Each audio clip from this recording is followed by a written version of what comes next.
All right, everybody, how are you doing today? Which one am I looking at? Am I looking up over here? We got baby music in the back. Gotta look so much professional. Oh, hello, guys. How are you doing? This is Alex and Cassie from Deputy Tribe. And we are here today because we just want to share with you some things that my wife and I have been talking about. So hopefully you guys will find it refreshing. Hopefully you guys will find it encouraging. So here we go.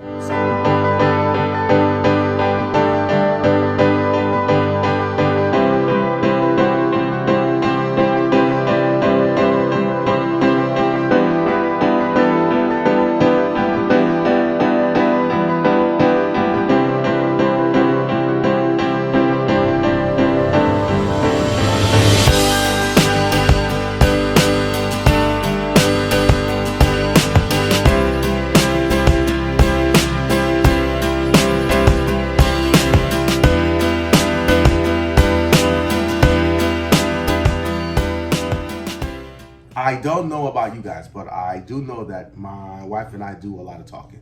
Mainly, she sits and talks to me, and I listen.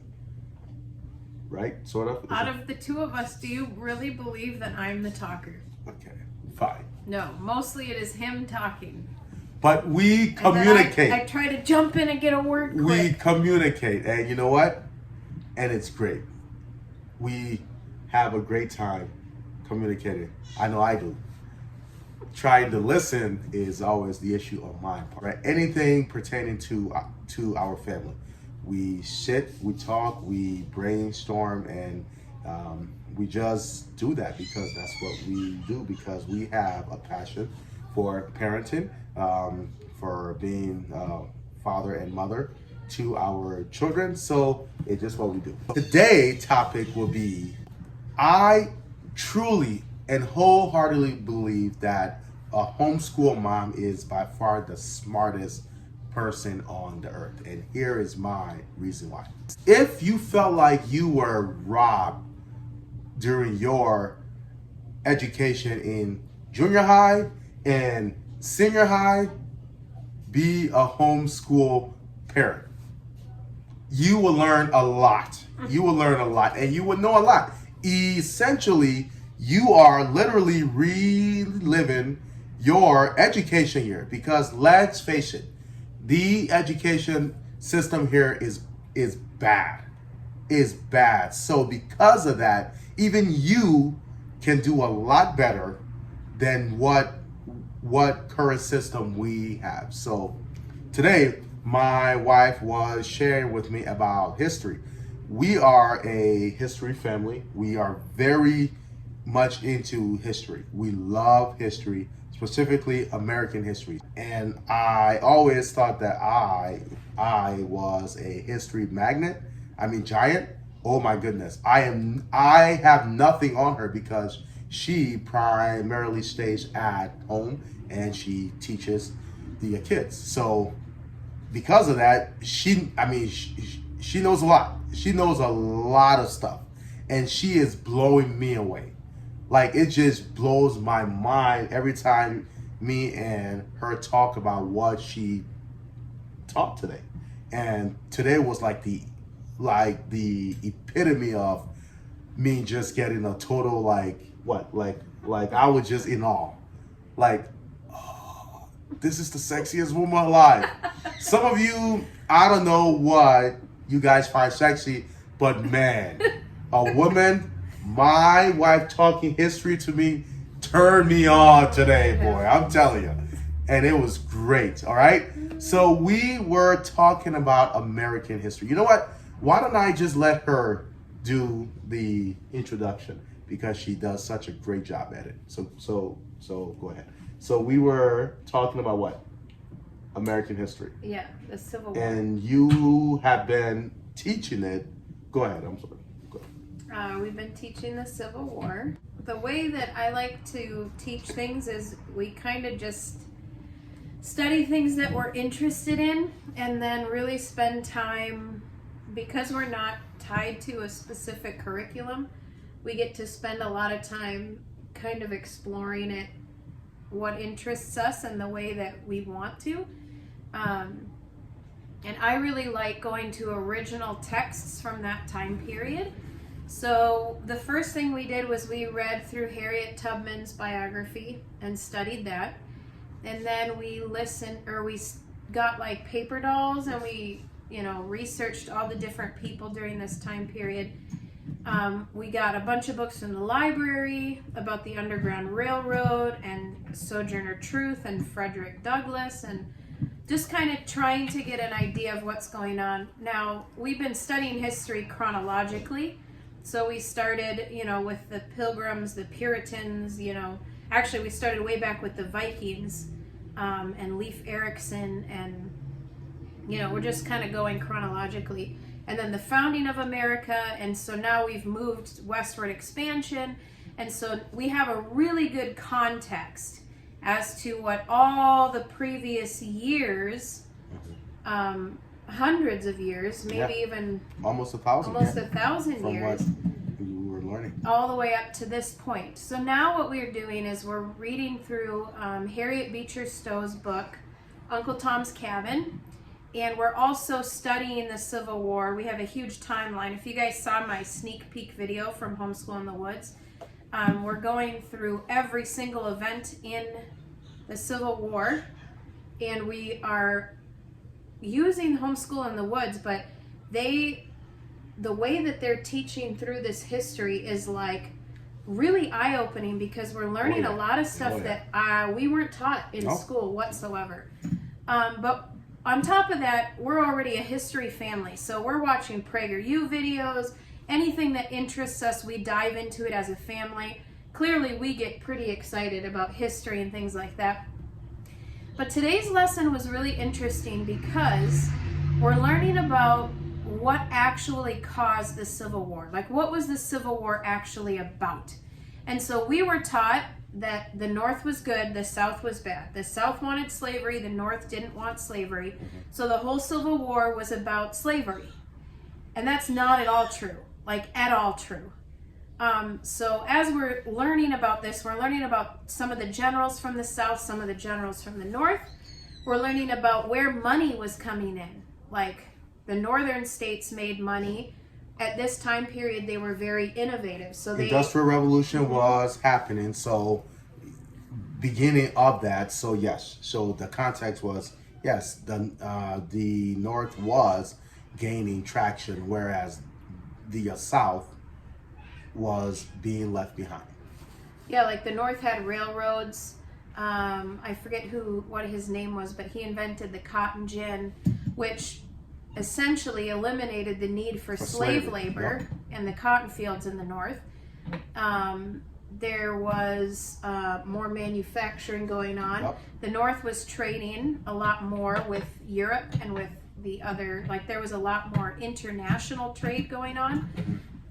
Where the South was at a disadvantage, and they relied heavily on their slave labor to produce cotton, and they weren't as easily accessible to the trade routes that went out from the North.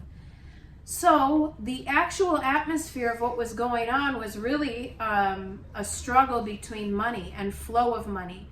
And what's really interesting is we stumbled upon a newspaper that was written in the founding of America, a news article, and we were reading it, and the reporter was describing some of the things that, I think it was a woman, that she saw in America at its foundings, and she described beautiful ancient Aztec what is it called? Buildings. I mean, that's really... Buildings. Yeah. Architecture. Architecture, that's the word I'm looking for. And she described all these things that we don't see or even really know about. And so it kind of sparked an interest in us, and we had a discussion on, we were taught that America was like this wasteland that was inhabited by Native Americans, and then we came in and kicked them out, and the whole land was ours. But I don't think we really put two and two together, especially in the way that history is taught in the public schools, because we just learned about the westward expansion, the California Gold Rush, the Alamo, right? The Louisiana Purchase. There were people living here outside of the natives. Like, there were Mexicans here. There were South American people here. What was the Alamo about? I mean, Right. Texas, So, California. Okay, so we have they already had, yeah. So we have that knowledge, but we don't really put two and two together. Yeah. So I was telling my husband, I was like, it seems like the people that we study, right, that were Christians now, because we know that America is founded as a Christian nation. Yep. And the people that came here, that wanted America to succeed, that believed in her ideals, that joined the Union with their own constitutions, because in order to join the Union, each state had to come up with their own constitution. Article 4, Section 4. Okay, so we know that these people were typically like-minded. So now the conclusions that we were drawing was there possibly, because we know when we purchased Texas and the southern states, a lot of the Mexican people didn't want to go back to Mexico. Yep. They wanted to stay here, and they were really proud to be part of the United States. So were there other people groups here? Living, building, having lives here. Because we read about these slave owners that were absolutely ruthless, right? And we're reading Harriet Beecher Stowe book, Uncle Tom's Cabin, and how some of these slave owners treated their slaves was horrendous. I agree with that. However, there were a lot of slave owners that were Bible-believing Christians that treated their slaves as people. Yeah. Okay? So the main issue that was going on here was, are these slaves, now there weren't just black slaves, but that's Right. mostly That's what we're going to talk yeah, about. Yeah. Were these black slaves property, or were they U.S. citizens that deserve the same rights as every other human being in this country or in the world, period? Or are they humans? Right. You know, I Okay, mean, so that was the prevailing that's thought. what's going on. Okay. So my question is, we read about the Deep South, right? And I haven't looked too much into this. This was just something that we drew as I was teaching the kids today. Could it be that a lot of these ruthless slave owners and this push to keep slavery and to be cruel didn't come from True Americans. true Americans? Could it be that there were people here living before that practiced these things in South America and in Mexico and brought them here, and as we took land and became United States and all this came stuff, together at, I mean, we all and just so these meshed. people that treated these slaves horrendously weren't actually American? Could it be? Could it be that they weren't of the same mind as the believers of Jesus that founded this nation and that wanted it to succeed and wanted it? Because there were people from the South that went and joined the North in their fight. There were people from the North that went and joined the South in their fight, okay? They both had ethical, moral, logical reasoning behind what they were doing. Because what was bigger than slavery was that the North wanted a strong, centralized federal government. And some of you need to understand what that means, okay? At this time period. At that time, when you have a strong centralized government, you are pretty much heading back to England, which is farther away, but you are pretty much heading into a socialist / communist country.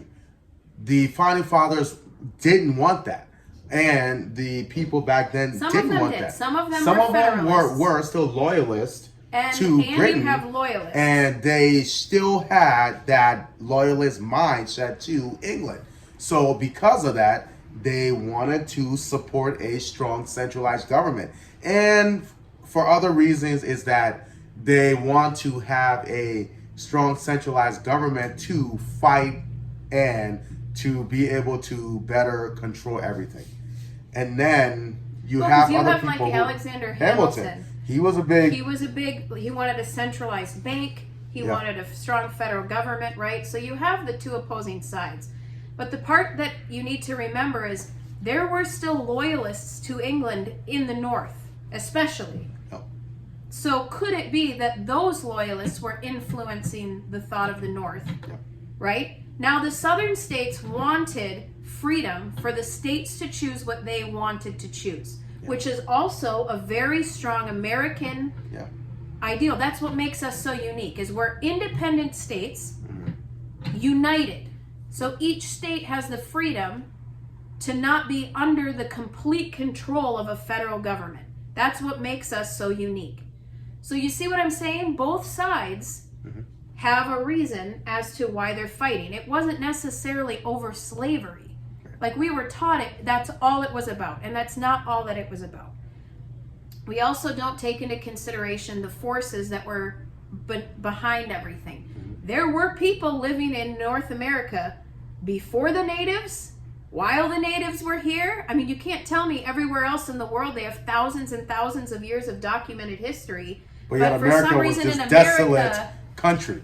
where did all that history go? Who else was here? Who was influencing it? What cultures were in the South? What practices did they have prior to this time period? I mean, those are all questions that we came up simply getting a fuller understanding and taking our time and exploring what interests us and timelining stuff, because we get to see how events line up and being like, wait a minute, maybe we need to go back now and study Southern American history and Mexican history, because it feels like we're missing something. Like, why was the Deep South, what was called the Deep South, so vehemently inhumane towards people who were a different color? I mean, but you have other southern states that weren't that way. You know, like something doesn't add up. That was our lesson today that we talked about. The overall thing is this, is that homeschool mom are great. Really, that's what our last 20 minutes of talking, was. But I'll edit it so it won't be 20 minutes long. I just want to just encourage you guys, is that if you are thinking about homeschooling, really, you just have to be a lesson ahead. Not even a lesson. I mean, really, you just need to get excited. And I mean, really, I'm learning this stuff for my own pleasure, and my kids are getting all into it because that's how it is. We have a lot of fun learning history and bouncing these things off each other, and our kids pick up on that. And so just learn with them. So, guys, homeschooling doesn't have to be this overwhelming task that you think has to be done this way. Each family is unique. Each family is different. You have your own style. You have your own interests. You have your own dislikes. So you just have to figure it out. And then do it. Don't compare yourself to other families. Don't compare yourself to the school things that you should be here or in there. Or certain grades. Certain curriculums. That's not what it's about. Or they have to have a science, a geography, a history, a literature, an English, a writing, a math. Just learn. Learn. I mean, just by studying the Civil War, we're writing, we're reading, we're listening, we're talking, we're presenting projects, we're doing all of that just because we're interested in it. This is such a wonderful experience that you should not just overlook. So fun. You should enjoy it too, and your kids will definitely come on board.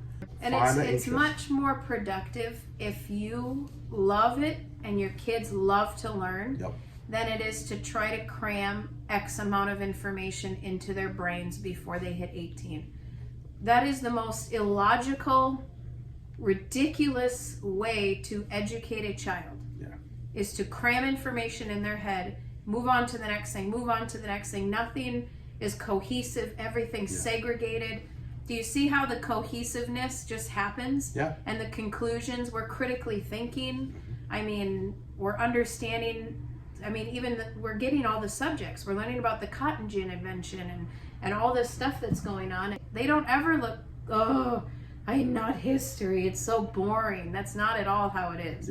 We're like, why stop? What's going to happen next? Oh, I get it. It's a lot of fun. Pretty much that's it. That's pretty much it. I was really excited about it. I figured you guys should want to know about this too. Because I did.